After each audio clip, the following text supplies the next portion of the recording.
Hi, I'm Rick Dancer. I'm really excited about the next month of August to show you this video. We're going to take you out of Eugene, out of Western Oregon, to the far eastern section of Oregon. You're only about a mile from Idaho. This is called the Jordan Valley.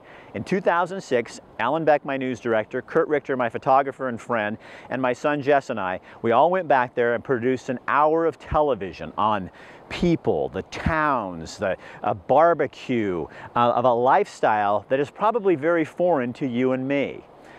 Why is this so important? I think it's because that was 2006, and what I learned there was really a catalyst to make me quit and run for Secretary of State. I heard how voiceless people were in that part of the state, and I think a lot of us in Oregon feel that way. I think you're going to relate to some of this in a very special way. So again, we're going to start in a place called Rome, but over the next month, we're going to show you all kinds of stuff from this special. So you ready to go? I'm not dead. That sounds like something interesting.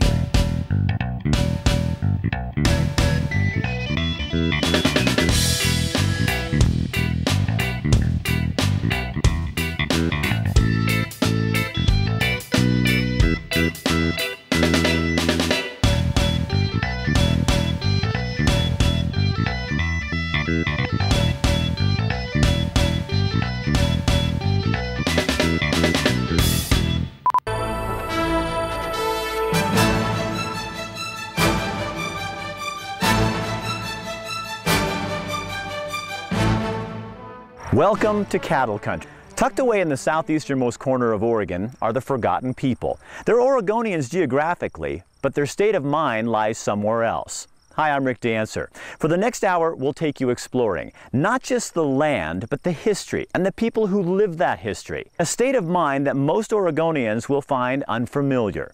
So let's get started in a little place just up the road called Rome.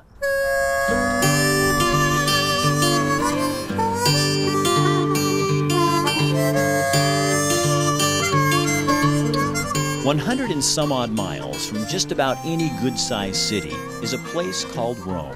I have cabins, an RV park, a little store and a restaurant, and then gas, and then I have the tow trucks.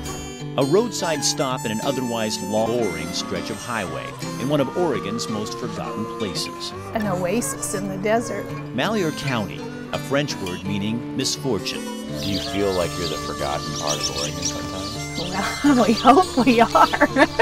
Remote. The supplies, kind of don't have a problem with the isolation, but when we need something, we have to go so far to get it. Remarkable.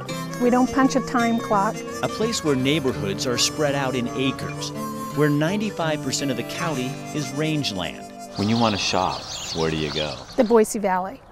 And Boise's 117 miles from here.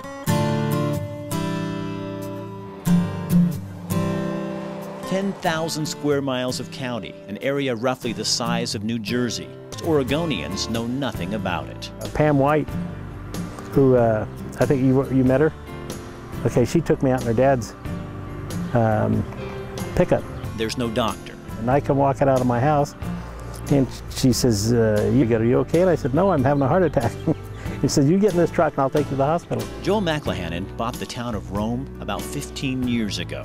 This is kind of a stop-off where if they need something, milk, bread, stuff that you use all the time, and there are no real grocery stores in the area. Most folks who live out here are cattle ranchers. Not much else to do in this part of Oregon.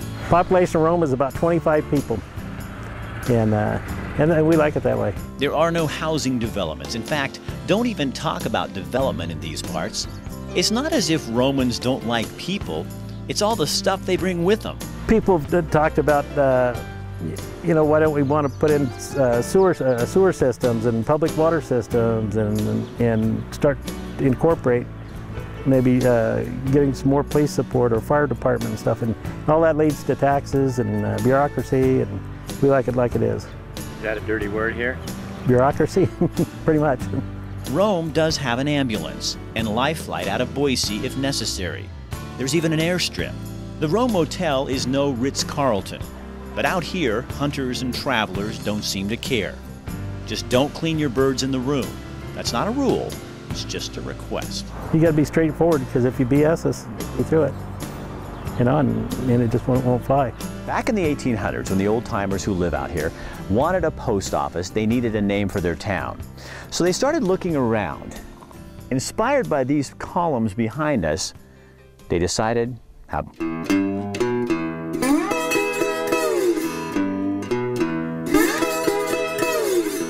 The pillars of Rome are breathtaking, limestone carved by the elements and time into a natural wonder. This one, called the Colosseum, is round in the middle. Looks just like the Colosseum in Rome. But not one human hand had anything to do with this artwork. Life is so different in this corner of Oregon, so different. There's no nightlife here. You just, if you want to watch the TV, that's about it. Cell phones don't work. Well, if you go up to the top of the ridge, just above the White's Ranch, there's a small area where certain customers can get service. Just relax and enjoy yourself and don't get too carried away with the bureaucracy. It's just, one of those things on the trail and you don't know where it ends until you get there. Misfortune to some, something much different to those who come, stay, and settle this place. I've lived here my whole life, so I don't know any better. Isn't that awesome? It's so beautiful over there, and we have more to come in the show, but we need to also introduce you to the people who make it possible that we can even do Rick Dancer television. I think a big part of what we do is teach people why they're having problems and what they can do. Physical therapy is not just for athletes, it's for anyone living with pain. You spend some time at a computer, don't you? Yeah.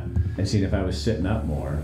And you'd have more problems if you sat at a computer 8-10 hours a day. We live with pain. Neck, lower back, shoulder, hip, knee, and foot pain. Oftentimes the source of the problem can be found in patterns that we've learned. I can teach you how to make these changes. So what I want you to do is hold your arm straight up like that, all right? And now I want you to hold that band in your hand. Now the only thing the band is... At Stazak Physical Therapy and Wellness Center, we help you unlearn patterns by strengthening stabilizer muscles and your core and identifying the cause of the pain. I like, when people have this realization that it's not as hard as they think. They don't have to just live with this. The light goes on for them about that it's not as hard as they think it is to get past the problems that they have.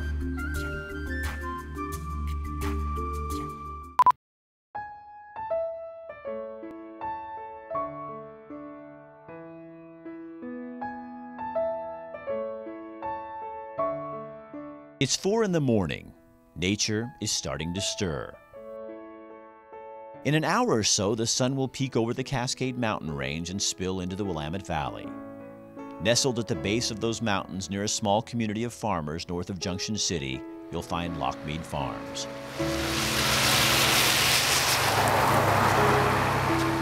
The cows and those who care for them are already up. Something about starting the day this way seems so natural. Taking care of the land, the animals, and each other is just part of the tradition at Lockmead Farms.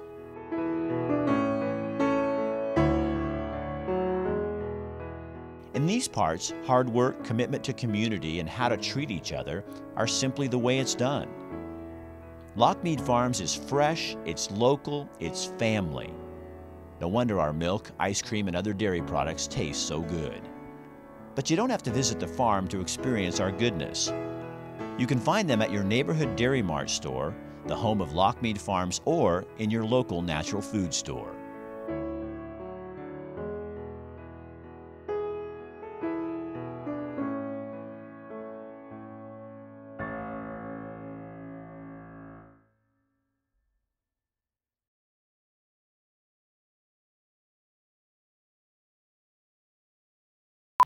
We're here at Ranchito Grill. We talk about this place all the time. It's our favorite place in Springfield and Eugene. Best Mexican food in town. Abe is the owner. And every month we give away 2 free dinners to somebody who comes into here. All you got to do is come in, have dinner. Then there's a Rick Dancer TV sign right here as you go out. Put your information in. As you can see, hundreds of people already signed up for this to win 2 free dinners. We do that once a month. So Abe is going to draw them for us. This is our winner for the month of August, and it's Brett Volt. And I will give you a call, Brett. Abe will have your name, so all you got to do is come in here and claim your prize. But before we leave, there's one more thing I got to show you. So this is the other thing I have to show you. Today's special at Ranchito Grill, where else can you find a shredded beef burrito? I mean real good quality shredded beef with rice and beans for $6.95. And they have deals like this all the time.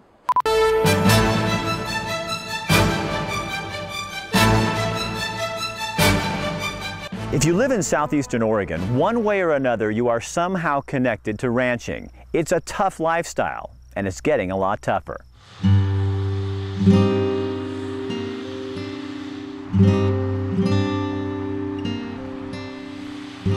We ranch, run cattle. It's a way of life. You can even be obsessed about it.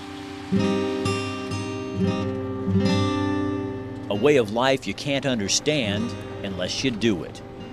Ranchers. Got married in '77 and moved to Rome.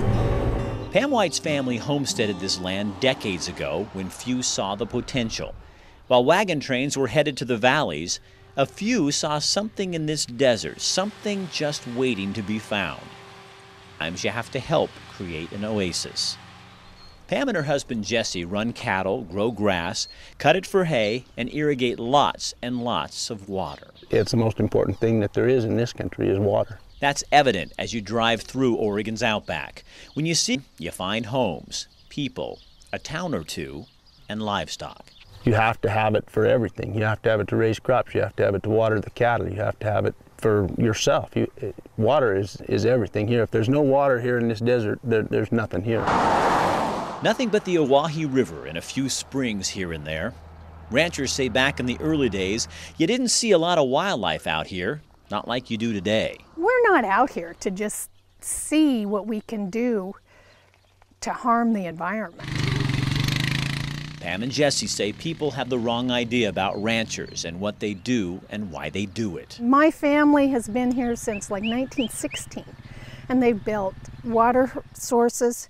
There used to be, from here to McDermott, Nevada, it's 68 miles away. There's a couple of springs out there in the desert, and now there's hundreds of reservoirs for the wildlife, the cattle to drink out of. A few years ago, environmental groups sued ranchers to force the fencing of the Oahe River.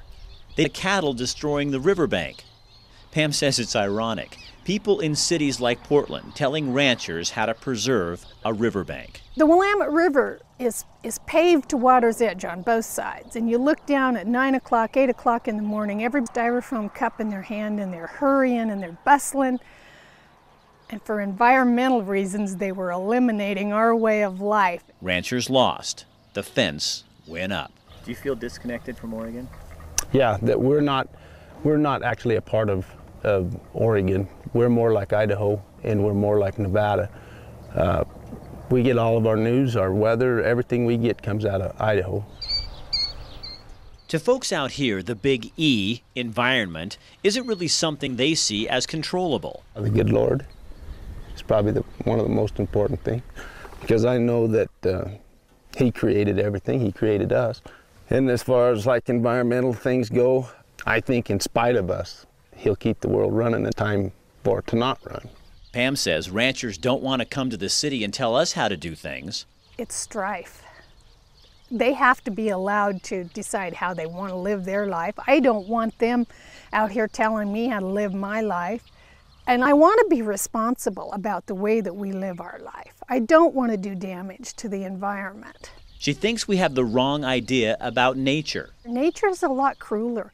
It's a lot uglier, a lot of times, than, you know, the mice, the fire, the coyotes that eat your baby calves. Those things, I don't think they really comprehend. Ranchers feel outnumbered. They don't have time to fight over issues that make little sense to them. They've got hay to cut, to feed, and water to move. Do you like being around people? I don't mind it, but it doesn't bother me not to be. I mean, I don't feel a need to be around people. Rugged individualist. Hard-working people. Unreal cagey people, or, you know, we're not that removed from the world though, you know. We're really not. Living in Oregon's Outback is a choice. They say that most people change their careers or their occupation several times in their lifetime. I don't know anybody that's ever changed their occupation out here. Determination is the key to living. It's a way of life for us. I mean, it's the only thing we know how to do.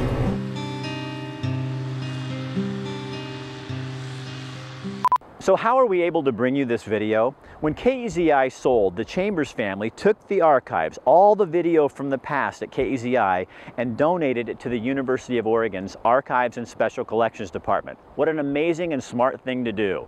This is a living record of what happened in this community, the people in our state, and it's very valuable and a resource that is just invaluable. And so we have worked a deal with the University of Oregon, and we're going to start using these videos and airing them again, because what good is it if it just sits in a closet somewhere in an archive? We want to make sure that people are seeing this, and so does the University of Oregon. So we'll be back with a little more of our special on Eastern Oregon right after this.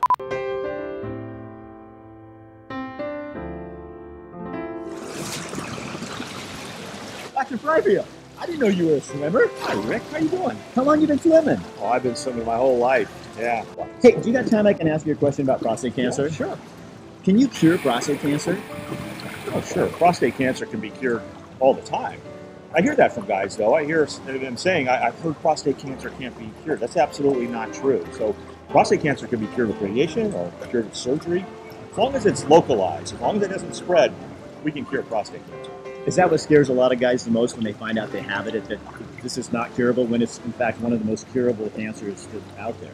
Well, it is, yeah, and they need to find out about that and find out about their options, because, you know, sometimes, and this is a little strange, sometimes prostate cancer, even though it can be cured, doesn't need to be cured, because prostate cancer is so slow growing that, depending on a guy's age and his other medical problems, sometimes we make the decision to not do any treatment, even though we could. And that's where we have to individualize, and that's where he needs to go in and talk to his doctor and find out about his case. Okay, you probably need to finish your laps. We've been talking too long, and I know how it is. It's nice to talk to you, too. See you later, Dave.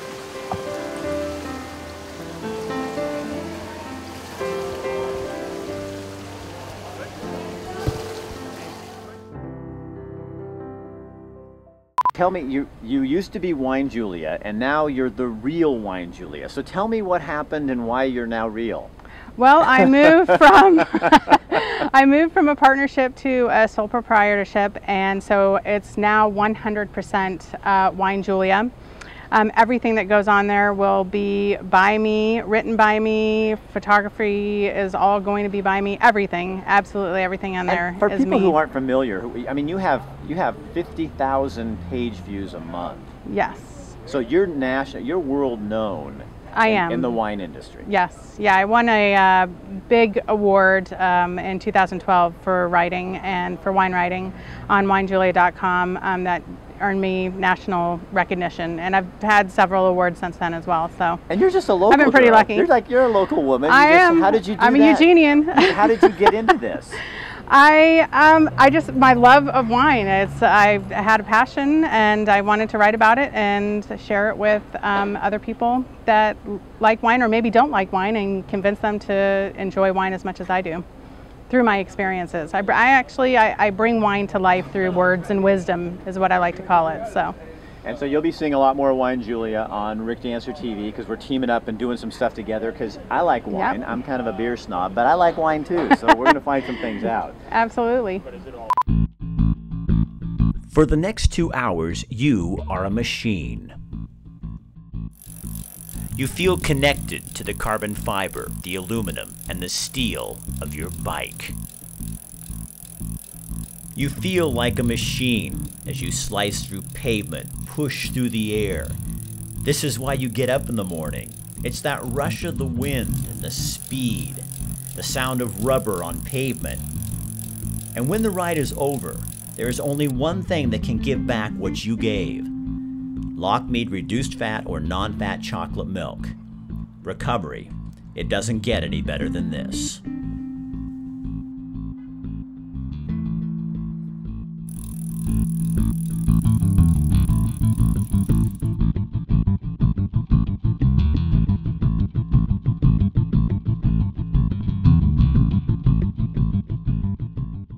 Local ownership of local media is so important, and it's so rare these days. We've worked an arrangement out, a partnership with the Springfield Times and also the Cresswell Chronicle. We think small town newspapers are so valuable to a community because who else is a reporter who's going to go sit in a meeting and give you accurate information? So we're going to start promoting them, and they're going to start promoting us as a way to get media to you. You know, I don't want to see newspapers die. I mean, I tried to save the Springfield News, and it strikes home to me. I want people to be able, and if you're engaged in this business, you sort of know the way people feel about having a hometown newspaper, and when those go away, you know, all of a sudden, the pulse of the community is silenced, and there's not a way for the city to get out their legal notices or their meeting notices, and you know, they really rely on what is happening and, you know, the different events that they can go to. It sort of silences that. We sell them in the newsstands in Springfield. We have newspaper boxes, and they're in most of the stores in the community. Same thing in Cresswell. They can go to our website and subscribe. We have subscription information there.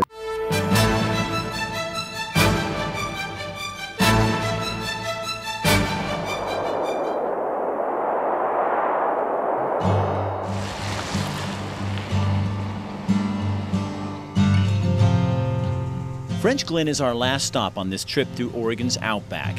It is remote, but the valley influence is much more apparent here. Something about the Steens Mountains seems to separate the West from Oregon's far east. Everybody sort of walks a balancing act or something, you know, trying to figure out exactly how to get along with everybody.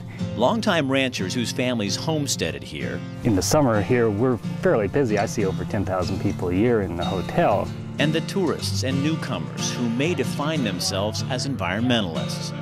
French Glen has been rediscovered. Around 1920, they moved the store. It was a little commissary pea ranch. They moved basically the whole town here away from the pea ranch to make a headquarters. French Glen was first called Some Range. Cattle rancher Pete French and his father-in-law Hugh Glen started the town in 1872, these round barns. There were 3 of this particular design. To train teams of horses, a revolutionary idea for its time. Historian, rancher, and landowner Dick Jenkins tells the tale of Pete French's final day. He was a very forceful person, and that's what met his demise. He had thumped on this neighboring homesteader several times prior. And the neighbor killed French on the spot. His legacy, the barns, and the town that bears his name. You know, when you drive through town, it really doesn't look a whole lot different. That's John Ross, caretaker of the French Glen Hotel. The hotel's gotten a little bigger, but the outhouse has moved, and that's about it. The local store is open sometimes. Gas, yeah, if you call ahead or hit it at the right time. That could change if a new owner steps in. Make it known it's up for sale. There's a school, less than 10 people who live in town, a few homes, a shop that opens, we think. The Steens Mountain became famous back in 2000. Landowners and environmentalists cut a deal. A management act to protect the mountain and allow ranchers to still graze animals here to avoid creating a national monument. They'll fight, but I mean, they do realize that sometimes you have to get together and work on things. And that's sort of a unique thing that's happened here. I mean, I'm not going to say that they get along on everything, because they don't. Some ranchers now close off their property that used to. They may not do things, you know, perfect all the time, but they're trying to be as good to the land as possible. Some folks, you know, come from the valley and see something that they don't like, you know, and they're sitting there, well, you can't do them. Well, yeah, we can, and you can't come on here now. So what is it about this country, about that mountain or Kiger Gorge that still brings people here? From the valley floor, it's just a mountain. In mid-June, when we were there, the snow closed the road. Only way in, on foot. This is going to be a long hike going up there. Wait, they said about 3 miles. See that look on John's face? That's what doubt looks like. 3 miles up, He didn't say any more. We camera, a big camera, the tripod, and we walked to the top. By the way, it wasn't 3 miles, it was more like 4.5. That's 9 miles up and back. So why make the climb?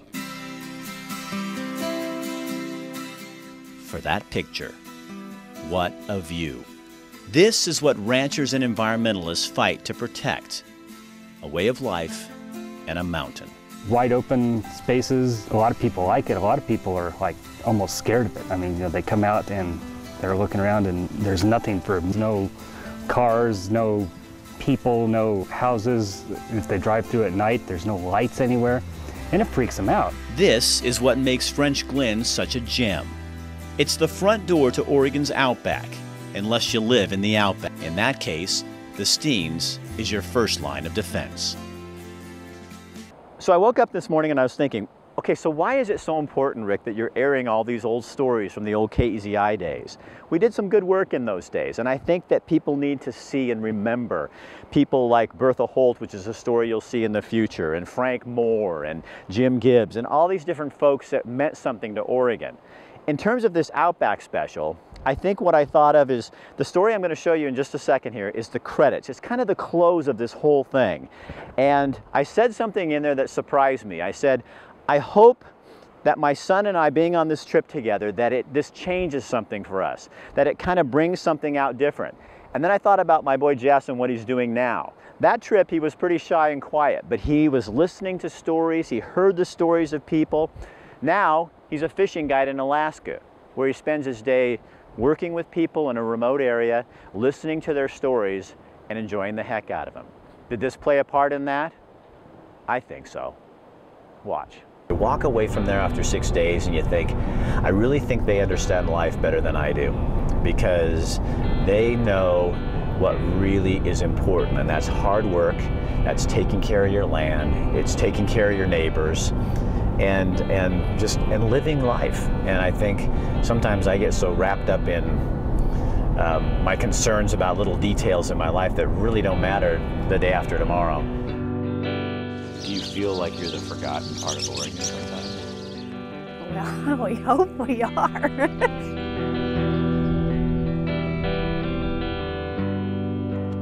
I hope I walk away from that and that, you know, Jess, my son, and I can walk away, and that somehow infects your life to make you look at things a little different. I hope.